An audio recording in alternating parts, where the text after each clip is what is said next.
Today, I'm going to be making this crunchy corn brittle recipe. I'm calling it crunchy Chex Brittle, and you'll see why in just a second. But this recipe is from the September 1985 edition of Southern Living magazine.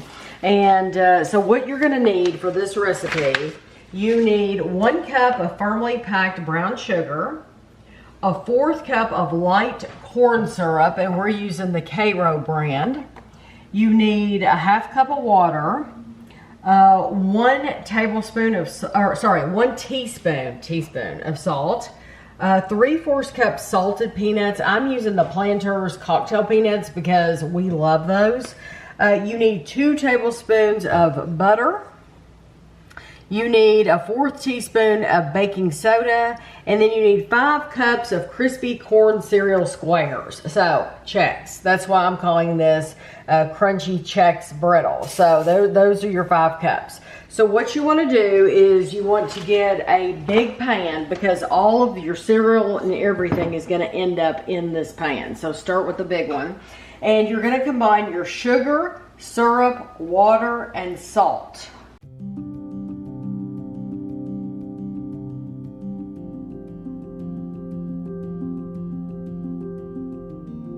So we're going to cook this over medium heat. We're going to stir occasionally until the mixture reaches a hard ball stage of 250 degrees. So Kevin has a candy thermometer that he just showed you, and we have made things before that needed to get to that hard ball stage.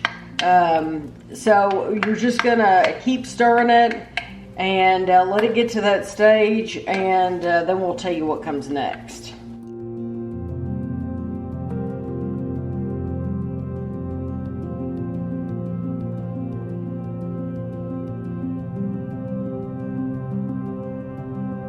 Our temperature's at 250. I'm going to add the nuts. I'm going to turn my temperature down to low, and I'm going to stir these peanuts in constantly until it reaches 285 degrees.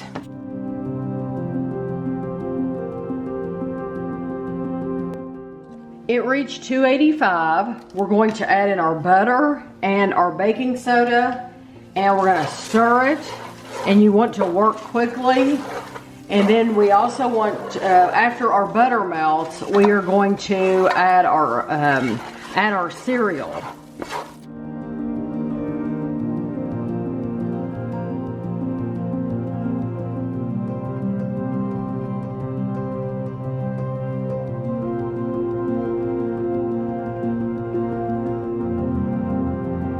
So I'm stirring it, but I'm trying not to squash the cereal either. But I'm going to try to get all those pieces with something on them. I'm going to try to coat them with something. And then you want to have a cookie sheet ready.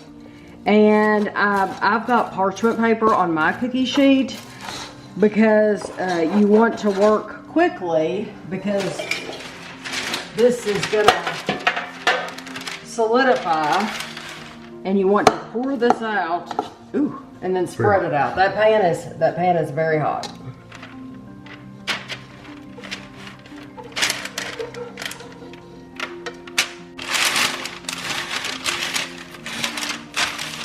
You gotta kind of cut through it, act like you're gonna cut through it, and then spread it out that way because it gets hard so quickly.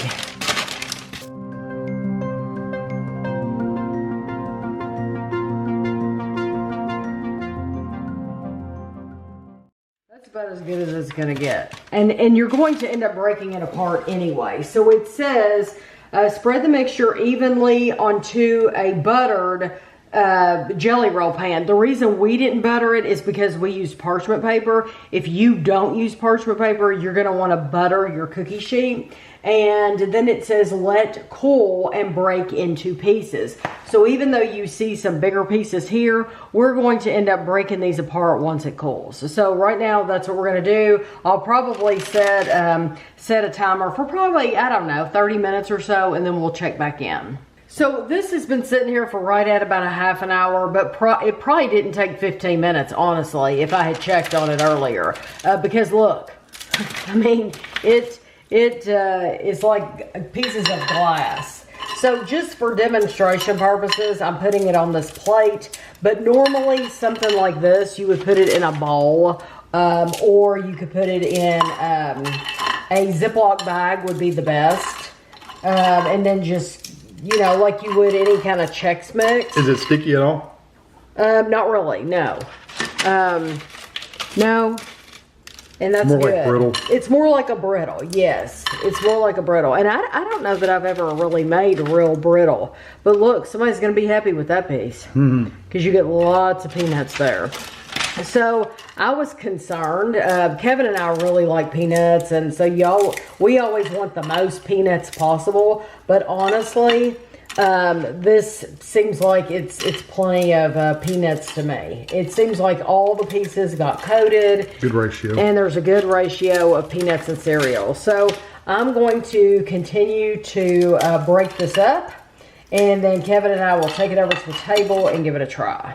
In this section of the magazine where this recipe is at, they're focused on like game time snacks. So they have a picture of this, but then they also have, it looks like popcorn with pecans. That's another one. Nutty popcorn. And so they're focused on like game day snacks that you can easily eat if you have a crowd of people. Football or this whatever. would be that kind of a snack. So this recipe comes from Deborah Leckie, Leckie, in Shreveport, Louisiana. And every time I hear Shreveport, I think of Steel Magnolias, because they mention how they went over to Shreveport, or they were seeing a doctor in Shreveport, or something like that. Okay.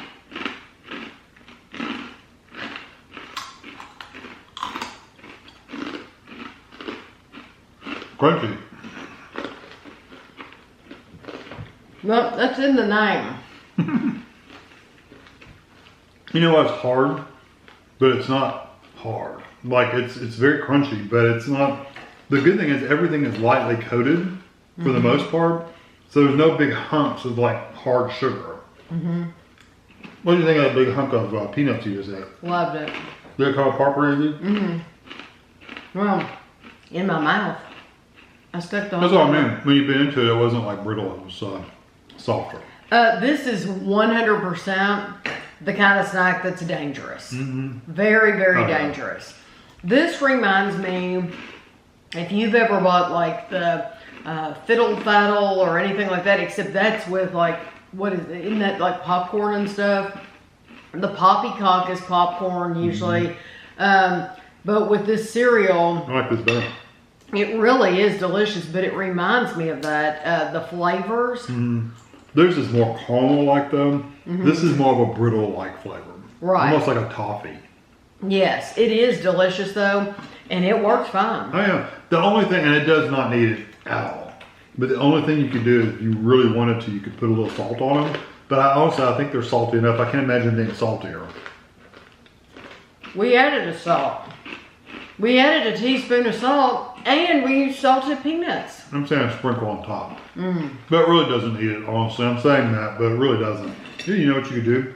You could drizzle chocolate over it. Oh, I was going to say, there's lots of bad things you could do to it. Make it worse. Oh, yeah.